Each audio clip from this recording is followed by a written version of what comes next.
आं दा दंफैयो बे समाव सिलापथार दख'रानि सिङाव थानाय भगबान गामिनि सानसुमा रामसियारिनि न'खराव दंफैयो। सानसुमा रामसियारिया दाखालिसो आसाम सरकारजों फोसावजानाय जिथुनाखि आसाम टेट फोरोंगिरि बिथांमोननो मोनसे एपइन्टमेन्ट होनाय हाबाफारि जानानै थांबाय। बे हाबाफारियाव सानसुमा रामसियारियाबो धेमाजि जिल्लानि सिङाव थानाय भगबान गामिनि सानसुमा रामसियारियाबो बे फोरोंगिरि थिसनथायाव बिथाङाबो मोननो हादों। बिथाङा दाखालिसो एपइन्टमेन्टखौ मोननो हाबाय।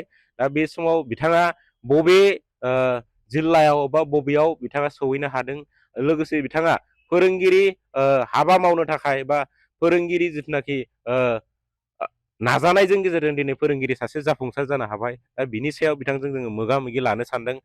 गिबियावनो बिथांखौ बड' लाइभ 24 नि जानानै बे समाव नोंथांखौ बरायग्रोना लाबाय।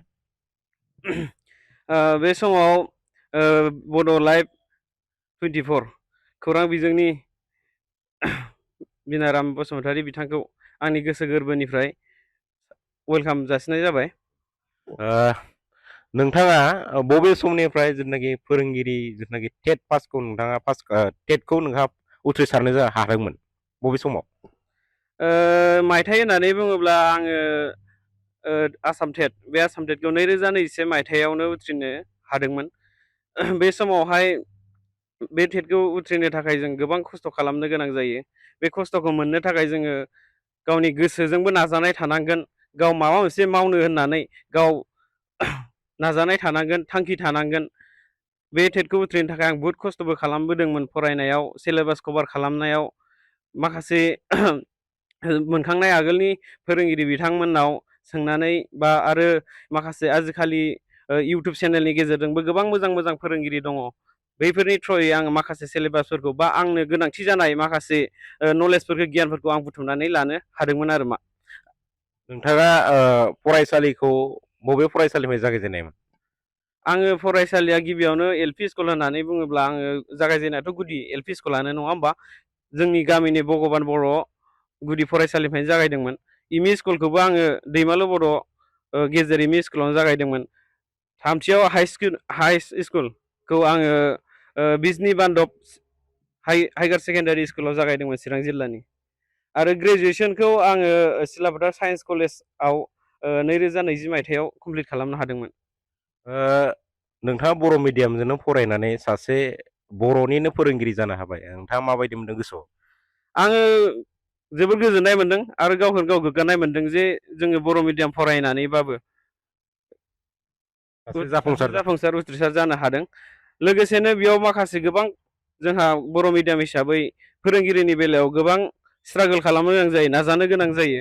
मानो होनोबा जोंहा बर' मिडियाम फरायो, जोङो बेयाव जोंना बर' मिडियाम फैयोबा जों खाफाल गैया होनना बुंनांगोन। जोङो बिटिसिनि बायजोआव, जिहेथु जोंनि बिटिसिनि बायजोआव जोंनि बर' गामियाबो खम, बर'नि पपुलेसनाबो खम, बर' स्कुलफोराबो खम। बेयाव भेकेन्सिनि थाखाय जोङो बुहुद खस्थ' खालामनो गोनां जायो। भेकेन्सियाबो खम फैयो। बे खम भेकेन्सिनि गेजेरावनो जोंहा कम्पिटिसना बुहुद हाइ जायो। जोंनि बिटिसिनि बाहेरा आरो बिटिसिनि केन्डिडेटफोर बिसोरजों जोंहा कम्पिटिसन खालामनो गोनां जायो आरो मा, जिहेथु जोंहा जेनेरेल हिसाबै बाहागो लानो गोनां जायो। इयुन जोलै बा दानि जाखांफु लाइमोनफोरखौ मा मेसेज होनो सानो नोंनिफ्राय? इयुन जोलै आरो लाइमोनफोरखौ आङो बेखौनो मेसेज होगोन जे जिउआवहाय जोंहा फरायनायजों लोगोसे माबा मोनसे मोजां थांखि लायोब्ला, माबा मोनसे सरखारि साख्रि मावनो थाखाय थांखि हिसाबै लायोब्ला गिबियावनो बै थांखिखौ थि खालामनांगोन। गावनि मा जानो लुगैदों, मा नाजादों, बेखौ थिग खालामनो नाजानांगोन। जोंनि आसाम सरकाराथ' बिटिसि सरकारा गोबां बार बायदि बायदि कम्पिटिटिभ आनजादनि थाखाय जबनि रिक्रुटमेन्ट होबाय।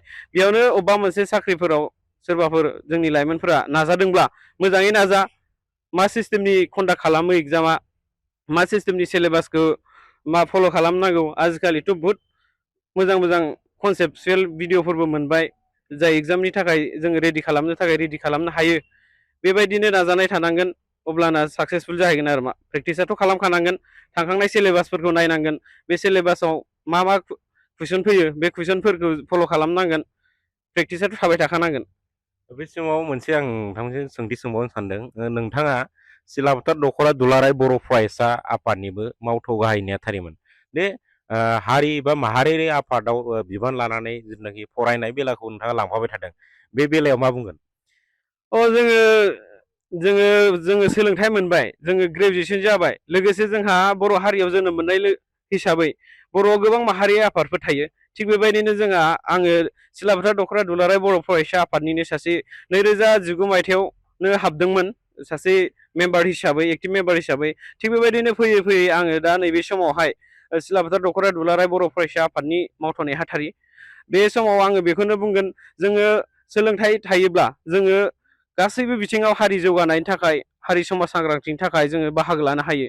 जिहेथु जोङो फरायनायजों लोगोसे बा फरायनाय जोबनायजों लोगोसे जोङो हारिनि थाखाय जोङो नांनांगोन। बेयाव जोङो माखासे गावनि थाखाय, हारिनि थाखाय जोङो गिलिर बिबानबो लानांगोन जोङो।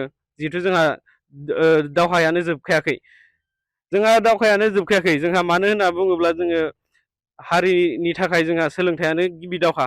गोदोनि जुगावहाय बा गोदोनि टाइमाव जोङो हारिखौ सिबिनो बा जोङो माबा मोनसे मोननो थाखाय जोङो रेल साइथिं बा मटर लामा बेफोरबायदिखौ जों बन्द' खालामोन। नाथाय आथिखालनि जुगाव बेबायदिया गैला। आथिखालनि जुगाव जोङो दावहा नांनांगोन, जोङो सोलोंथाइजों नांनांगोन। जोंहा सोलोंथाइजोंसो गिदिर गिदिर बिबाननि साख्रि मावनानै जोङो हारिखौ, जोङो समाजखौ जोङो सिबिनो नाजानांगोन। डिरेक्सना चेन्ज जाबाय आजिखालिनि जुगाव। थिग बेबायदियैनो जोङो नाजानाय थानांगोन, जाहाथे जोङो माबा मोनसे सोलोंथाइ लानायनि गेजेरजोंबो जोङो हारिखौ सिबिलांनो हागोन नामा। दा आं एफर्ट मोनदों, आङो माने गोदो सिगांनिफ्रायनो आं फोरोंगिरि जागोन, बे आंनि गोसो सिङाव थानाय थांखिखामोन। जिहेथु आं दिनै मोगथां मुलुगाव मोनबाय, आं गावखौनो गाव जोबोद गोजोननाय मोनदों। लोगोसे जोंनि बे निउटि चेनेलजों आंखौ खौरां लाफैनायनि थाखाय आं जोबोद गोजोननाय मोनदों। लोगोसे जोंनि बोहैथि लाइमोन आफादनि बिबानगिरि फंबाय बिनानावमोननिसिमबो आं रोजा रोजा साबायखर बावगोन। आरो उन जोलैनि जा फैबाय थानाय एगजाम होनो गोनां बा साख्रिनि थाखाय इन्टारभिउ होनो गोनां बैफोर फंबाय बिनानावफोरखौबो आं थुलुंगा होगोन जे थांखिया जियानो जा, गिदिरानो फिसा जा, गिदिरानो जा फिसायानो जा, जिहेथु बे थांखिखौ मोनफुंनो थाखाय बे मा सिस्टेमनि फरायनांगोन, मा सिस्टेमनि लानांगोन, बेखौ जोङो जेब्लाबो गिबियावनो नाजानाय थानांगोन आरो मा। साबायखर थाबाय। बिथाङा सानसुमा रामसारि, बिथाङा सिलाफोथार दख'रा दुलाराय बर' फरायसा आफादनिबो सासे मावथ' गाहाय नेहाथारिमोन। बे समाव दङ सानसुमा रामसारिनि बिमा बा गारजेन। दिनै बिथांनिफ्रायबो जों मोनथिनो नाजागोन। नोंथांनि फिसालाया जेनाखि सासे बर' फोरोंगिरि जानो हाबाय, दा बे बेलायाव माबायदि मोनदों गोसोखौ? आं जोंनि फिसालानि जाफुंसार जानायावथ' गोजोननायखौनो मोनदों। जेनाखि उन्दैनिफ्रायनो नोंसोरो खस्थ' खालामनानै फोरोंबाय, बे बेलायाव मा बुङो? उन्दैनिफ्रायनो खस्थ'आथ' जोंनि न'खरा इसेबांबो मालायफोरनि बायदि हाइ फाइ नंखाया। खस्थ'खौथ' खालामखादों, आरो जों खस्थ' खालामनायजों, गावनि नाजानायजों दा उथ्रिसारनो हाबाय। मोजां मोनबाय आरो गोसोआव दा गोजोननाय मोनबाय। जेनाखि फरायसा आफाद बा एबसुआवबो खामानि मावबाय थादोंमोन, बे बेलायाव नोंसोर जेबो उसुबिदा मोनाखै? बादा सादाथ' होआखै, मावनो होदोंमोन? दा बै समावथ' जों जेबो बुङाखिसै। फरायनायनि गेजेरजोंबो समाजखौ माबा मोनसे फोसाबलांनो थाखाय आगान सुरनायाव जों मानो बादा होनो, जों मोजांखौनो मोनदों। दिनै फरायसा आफादाव बिबान लानानैबो सासे फोरोंगिरि जानो हाबाय, बे बेलायाव मा बुंगोन नोङो? गोसोखौ माबायदि मोनदों? गोजोननाय मोनदोंना? गोसोखौ जोबोद गोजोननाय मोनबाय आरो।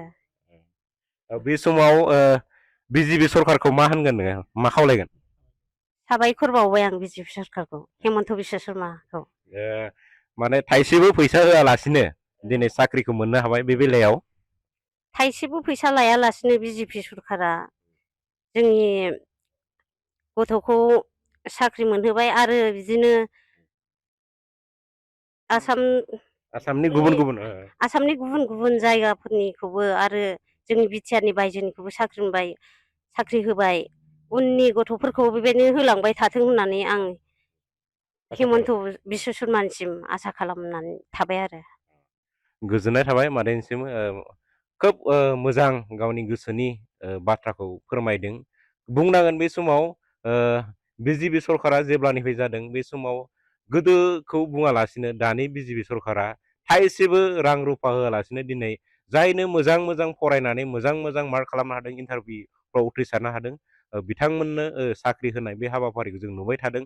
गोबां बे फोरोंगिरि बेलायावल' नङा, पुलिसावनो जा बा बायदि बायदि डिपार्टमेन्टआवबो जों साख्रि होबाय थानायखौ नुदों।